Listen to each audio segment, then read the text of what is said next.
Եվ ես վարկյան անգամ կասկած չունեմ, որ մեր քաղաքական թիմը,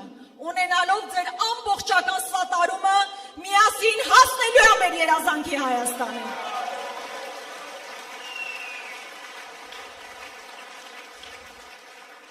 Ես ուզում եմ շնորհակալություն հայտնել։ Ես գիտեմ, որ մի քիչ էմոցիոնալ ելույթ էր, բայց այսօր բազմաթիվ մայրեր անհանգիստ են իրենց համար, իրենց զավակների համար։ Եվ ես այդ վստահությունը ուզում եմ փոխանցել սիրելի մայրերին, որ ես էլ որպես մայր ամենաշատը խաղաղություն եւ անվտանգություն եմ ուզում։ Եվ մենք դրան հասնելու ենք։ Իրական խաղաղություն լինելու է եւ մենք դա բերելու ենք։ Շնորհակալ եմ։ Տղաս պատրաստ ես, չէ՞ մի քիչ էլ հանդուրժել իմ բացակայությունը։